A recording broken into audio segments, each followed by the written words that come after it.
I was bleeding on the hospital floor, pain shot through my chest, hot and sharp, and every breath felt like it was ripping me apart from the inside. The bright fluorescent lights above flickered, reflecting off the linoleum in harsh streaks. The smell of antiseptic stung my nose, mixing with the metallic scent of blood. My vision blurred slightly, and I could hear the low hum of machines and hurried footsteps echoing around the room. The doctors were frantic, hovering above me, hands moving fast, voices clipped with urgency. "We need your wife's signature," one said, his tone urgent, almost panicked. They were professional, skilled, but powerless without the consent needed for emergency treatment. I tried to reach for the phone, my fingers trembling, but the pain was too strong.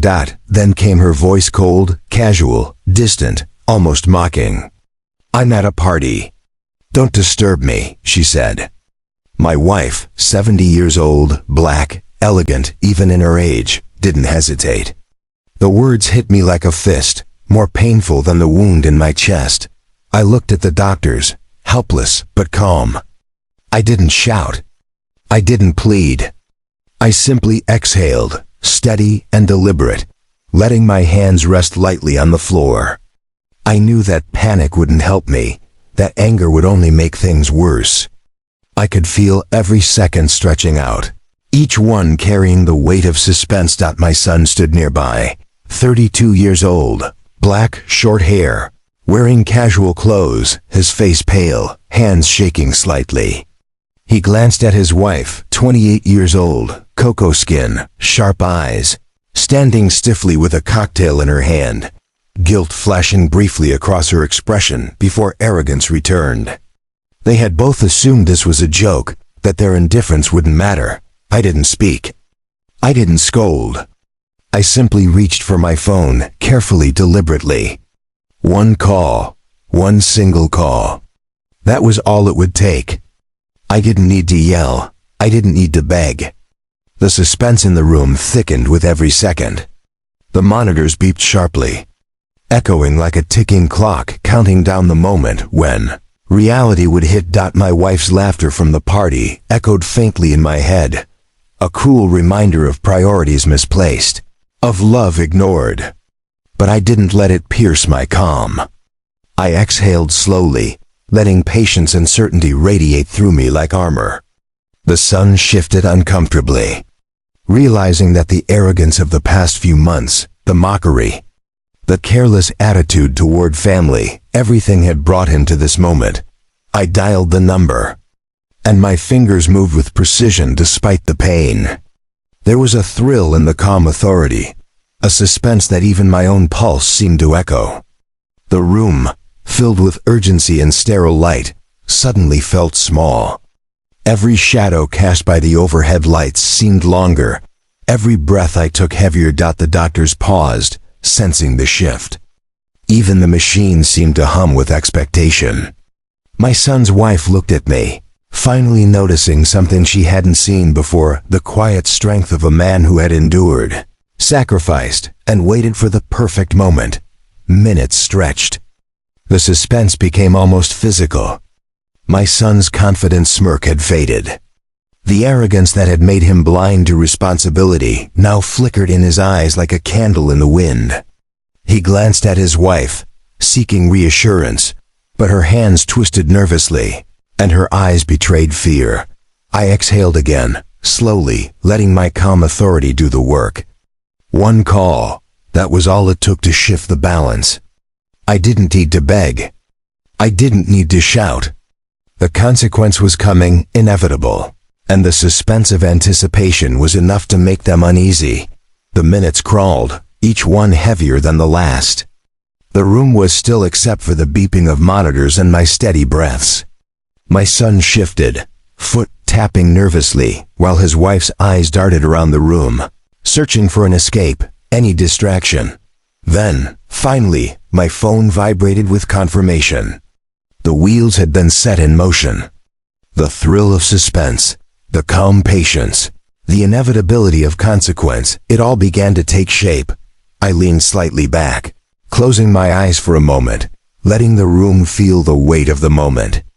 They didn't realize it yet, but by the end of this day, they would understand that selfishness and neglect carry a price heavier than they ever imagined. And I knew, with absolute certainty, that the moment she begged outside the ICU would be one they would never forget. Time crawled. Every second felt heavier than the last. My vision was still hazy from the blood loss, but I could feel the suspense wrapping the room like a tight, invisible rope. The monitors beeped steadily, a rhythmic reminder of both life and fragility. My chest throbbed with every heartbeat, yet I remained calm, letting the tension grow, letting it work. The son, 32 years old, black, short hair, casual clothes, stood frozen near the door. Sweat had started to glisten on his forehead, and his usual arrogance had vanished. Each glance at me revealed a flicker of uncertainty he wasn't used to. The thrill of anticipation, the suspense of unknown consequences, gripped him fully. His wife, 28 years old, cocoa skin, long hair, dressed in smart casual attire, shifted uneasily. She had come in thinking the moment would be trivial, a minor inconvenience. Now every heartbeat seemed amplified. She glanced at the doctors, then at me, realization dawning slowly, terror creeping into her eyes. I didn't speak. I didn't move more than necessary. My hand rested lightly on the floor, my breathing measured, my gaze steady. The calmness itself was a weapon, sharpening the suspense like a blade. The doctors hovered, efficient but silent, sensing that this was not just a medical emergency, it was a reckoning. Minutes passed. The air grew thick with anticipation. The son's foot tapped rapidly, betraying the nervous energy he tried to suppress. His hands fidgeted. His wife twisted her fingers together, trying to find composure that wasn't there. Every small action screamed the suspense that filled the room. Finally, the notification came. A single message arrived simultaneously on both their phones. The son's fingers shook as he picked it up. His eyes widened as he read the text. Shock and disbelief painted his face. He glanced at his wife, desperate for explanation, but she had none. Panic began to settle in like a heavy fog. I let the silence stretch, thick and deliberate. This was the part of suspense that could not be rushed, the part where arrogance confronts consequence. I could see it unraveling in their eyes, the thrill of tension feeding into fear, the anticipation of the inevitable. My wife, 70 years old, black, graceful even in her age, remained calm in her chair. She looked at me briefly, sensing the shift in energy, though she didn't yet know the full scale of the consequence. She trusted me to navigate this, and that trust was a quiet power in itself. The son stammered, words failing him. Dad, what? What did you do? His voice cracked under the weight of fear. The thrill of suspense, the uncertainty, the inevitability of what was coming, it all collided in that single moment. His wife swallowed hard, her lips trembling. I didn't know it would. Her voice faltered. Her usual confidence had evaporated. The suspense had stripped them of control, leaving only fear and anticipation. I exhaled slowly, letting the calmness and inevitability settle like gravity over the room. Every tick of the clock, every flicker of fluorescent light, every hum of the monitors added to the tension. The anticipation was almost unbearable. Outside, the world carried on, unaware of the storm inside this small ICU room. But inside, the suspense had reached a crescendo.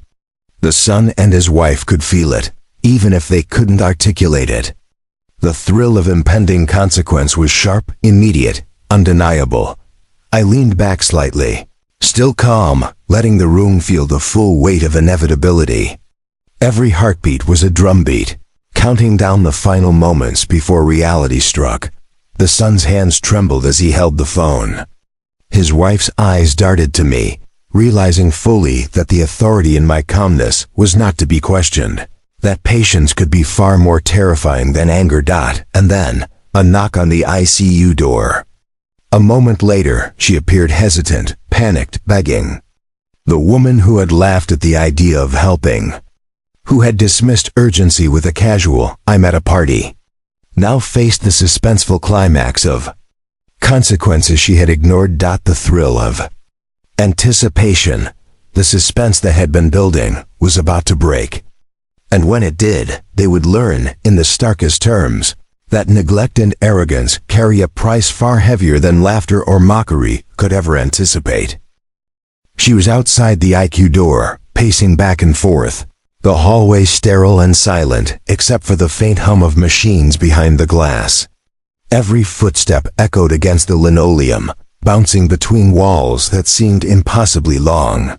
The fluorescent lights above flickered occasionally, casting a jittering, tense glow over her frantic movements. I could see her from the doorway, though she didn't notice me. Her hands were clasped tightly together, nails biting into her palms. Her face, 28 years old, cocoa skin, eyes wide and glistening, reflected panic and desperation, the exact opposite of the composure she had worn yesterday at the party. The thrill of suspense pulsed in the air like electricity. My son, 32 years old, black, short hair, casual clothes, hovered near her, phone clutched like a lifeline. His confidence had dissolved completely. Every glance he cast toward the IQ door betrayed fear. The arrogance of yesterday had vanished. The calm authority I had maintained, the single call I had made, had set events into motion he could neither anticipate nor control. I stayed seated beside my wife, 70 years old, black, elegant, hands folded in her lap, watching. Her presence was a quiet anchor amidst the chaos. She understood the weight of patience and inevitability. I didn't need to speak. My calm, deliberate posture carried more authority than any shouting could. The son glanced at her nervously. "Mom, please. Just sign," he stammered. His voice trembled. He knew that the power dynamic had shifted entirely, that the thrill of suspense he had ignored yesterday had become an unavoidable reality. She shook her head. Panic laced every movement. I can't. I didn't think." Her words faltered. Sweat beaded on her forehead. The full weight of consequence had hit her, and the suspense had twisted into a sharp, thrilling edge. She had underestimated the authority of patience, the inevitability of justice delivered quietly. I leaned forward slightly, eyes steady, hands resting calmly on my lap. The room felt alive with tension, every heartbeat stretching time, every movement loaded with anticipation.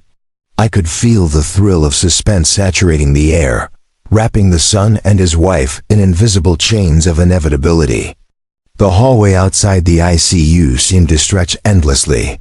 The sterile walls reflected the tension back to them, magnifying every twitch, every step, every anxious breath.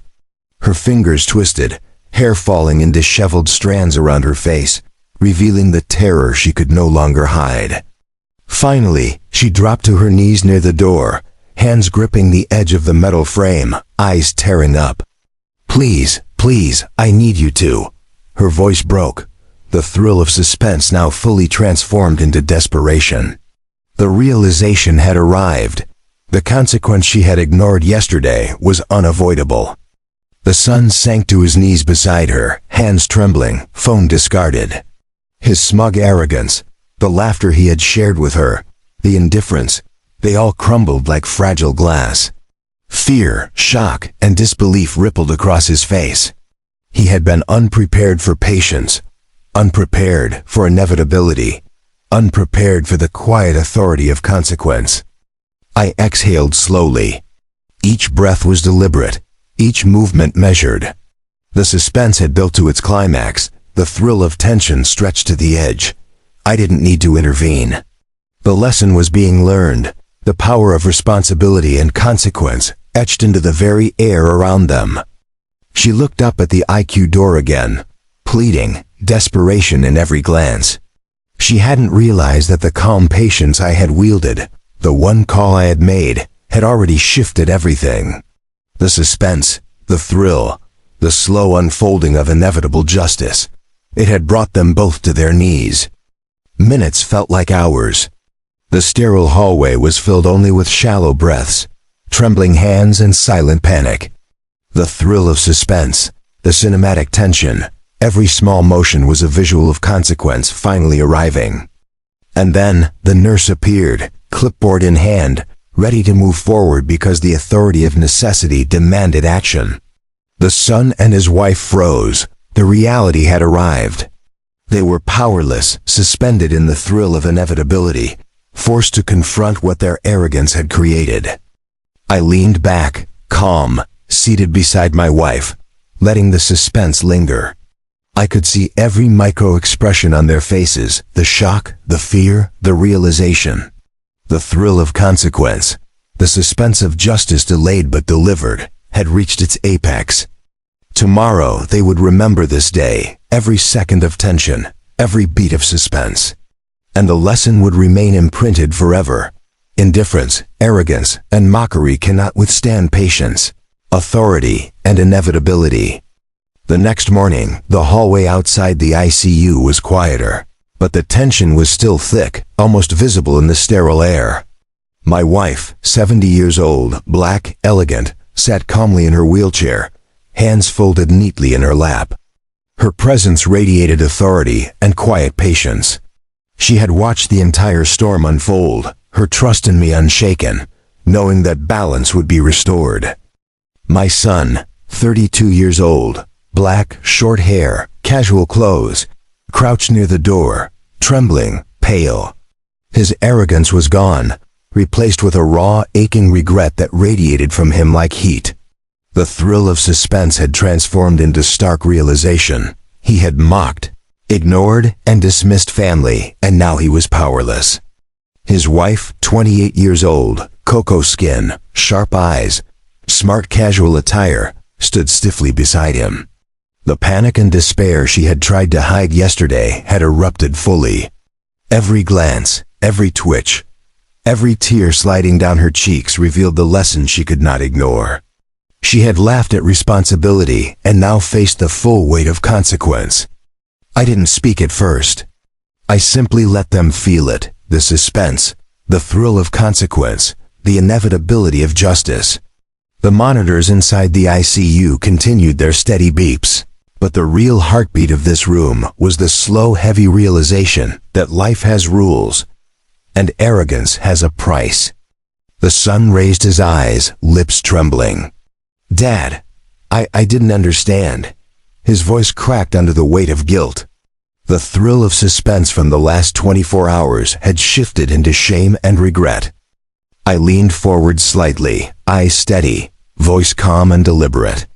"Sometimes," I said, "the ones we think will always ignore us are the ones who remind us of what truly matters." The suspense that had filled the room was now a heavy lesson, carved into every breath, every glance, every trembling hand. The wife, 70, reached over and touched my hand lightly. A small, reassuring gesture that carried immense weight. My calmness had preserved dignity amidst chaos. Her eyes reflected relief, trust, and pride that patience and patience alone could restore order without anger. The son's gaze dropped to the floor. I shouldn't have." His words trailed into silence. The suspense, the tension, the thrill of the unknown had revealed its lesson fully. He had learned that selfishness, mockery, and arrogance are never consequences-free. The daughter-in-law bowed her head, tears streaming. The thrill of suspense, the tension of waiting for retribution, was now resolved in the stark, unforgettable reality of their failure to act responsibly. They had mocked life, dismissed love, and ignored duty, and now the moral truth had arrived. I stood slowly, helping my wife to her feet. Every movement was deliberate, composed, filled with a quiet power. The room seemed smaller now, no longer weighed down by suspense, because justice had been served, calm and absolute. "Life is fragile," I said quietly, "and patience. Patience can teach even the arrogant more than anger ever could. Respect, love, and care. Those are the things no laughter can destroy, and no mockery can replace." The son swallowed hard, voice barely audible, I understand now." His eyes glistened with tears, the thrill of suspense replaced by understanding, the cinematic weight of consequence pressing upon him fully. His wife nodded shakily, her earlier arrogance replaced with humility, her laughter gone, replaced with deep reflection. They had both learned the lesson in a way that words alone could never convey. The hospital lights flickered softly, reflecting off the linoleum. The monitor's beep seemed almost celebratory now. The suspense, the thrill, the tension all had fulfilled their purpose. The moral had been delivered. The arrogance had been confronted. The love had been preserved. And as we left the ICU together, my wife's hand in mine, my son and his wife trailing behind, I realized something profound. Sometimes the quietest actions, the calmest decisions, the patience of a moment, speak louder than any shout. The hallway, once echoing with fear and suspense, now carried only understanding. The thrill had passed, leaving lessons etched in their hearts forever. And in that moment, I knew the price of mockery, selfishness, and neglect had been fully understood, and balance had returned.